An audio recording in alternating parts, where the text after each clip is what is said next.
We need to get them out of their comfort zone. We need to get them to compete, but we need to encourage and reinforce as well. There's nothing wrong with competition, particularly when we're reinforcing the effort. So always compete. You're either competing or you're not. And they use it as a pursuit of a competitive edge. Practice is everything, and they're knowing you're going to win because of all the little things that you've done before. If I just give an example of an outline, doesn't matter what week of the season it is in, he follows this particular framework. So again, I thought I'd share it with you. Monday is Tell the Truth Monday. So it's an honesty session. Who performed well, who didn't? Why did we perform as we did? Why didn't we? Did we accomplish our goals? They have some video edits, and they have a 1 hour practice. But it's all about tell the truth. Tuesday, it's Competition Tuesday. It's all about themselves. It's got nothing to do with the opposition. They deliberately have Tuesday about competition and about them. It's interesting that I've had a number of players say that when in that week leading into the competition on the weekend, and there's been that much scouting and video edits as far as who the opposition is, particularly when you see the things that they do well, we need to be careful when they do this and when they do that, and when they do whatever, we tend to put them up on a pedestal. It's like, well, what about us? So Tuesday is all about them. Focus on competition, minimal attention paid to our opponent and upcoming game. And they'll vary. It might be a one-on-one. It might be left edge versus right edge. It might be backs and forwards. Coaching staff can get involved as well.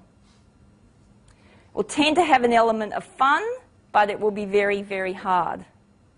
But as I said, it's all around the competition. Often they'll have little penalties or little rewards linked in with that. Turnover Wednesday, dedicated to the factor we believe most determines the outcome of the game. Think we need to spend the most time on for that particular time. Then they have a family night, which again is just, as it indicates, everyone getting together after practice, which is compulsory. No repeat Thursday. So now our emphasis is on execution and precision of the weekly game plan. It's a much shorter practice, and we now start to focus on getting things right. Earlier in the week, it was all about the effort. It didn't matter quite as much about the execution. Friday, final on-field practice. It's the most disciplined and regimented. Again, it's the fine detail. It's the last training session before a game. We want players to be in the right frame of mind. We want them confident. Often coaches will go and use block practice. So they know what's going to happen. They're more likely to get it right. Finish the session in a good frame of mind. Early on in the week, it's going to be a lot of variable practice. It's going to be random. It's going to be lots of game type things. It's all about effort. A couple of things he points out is, first of all, know your learner or your player. It indicates that coaches can't spend enough time in really getting to know your particular player and how they learn. You've got a great opportunity as far as setting them on the path to where they want to go. Are we grabbing that time as much as we possibly can? And the suggestion is, often you'll see, for example, where if we go more traditional, it might be a case of, the team goes for a run. Or you've got the strength and conditioner and they're doing some fitness type drills. And often you'll see the coaches and they'll just be chatting. It's time to catch up, or set up the markers, or they get the tackle pads out, or do whatever, get ready for the next part of the session. But how much can we learn just from watching the players as they arrive? Who comes early, who comes late, who's got all their equipment, who grabs the footy and does certain things. In the run, who's the talker, tries to encourage a person to keep going, who takes shortcuts, who just stays in the pack. All the things that you can observe to start to get to know your particular player and how they learn. So observation and listening. Probably over the 2 days, people will have talked about how important communication is. But we tend to think communication is all about me communicating with you right now, me doing the talking. It's only a small part of it.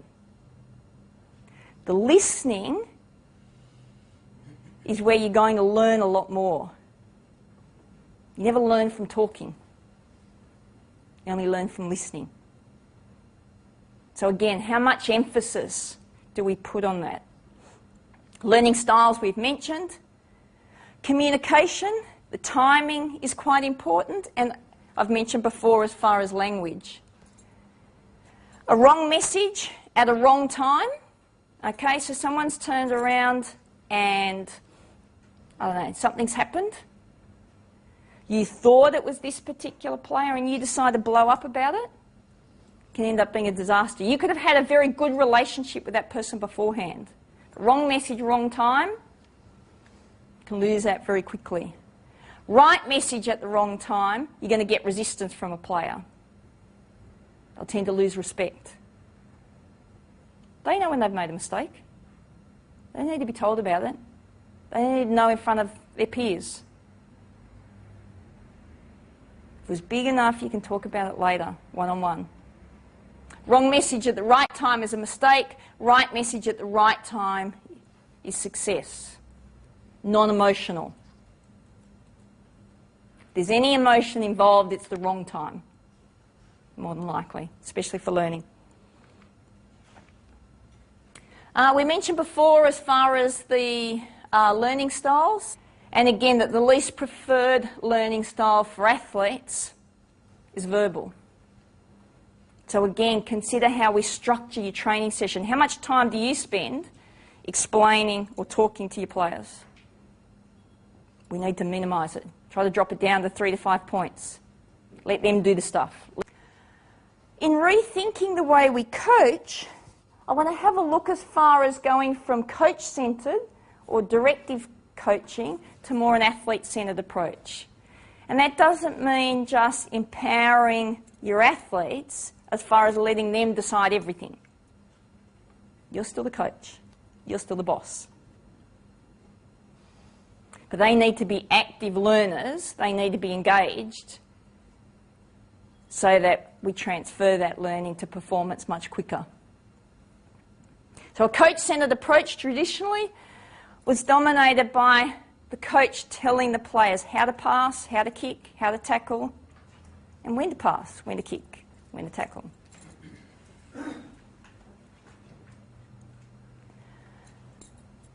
So again, when we transfer as far as the game is concerned, because they tend to just mimic what we're doing, particularly if it tends to be a lot of block training in this situation, it tends not to transfer well to a game situation under pressure.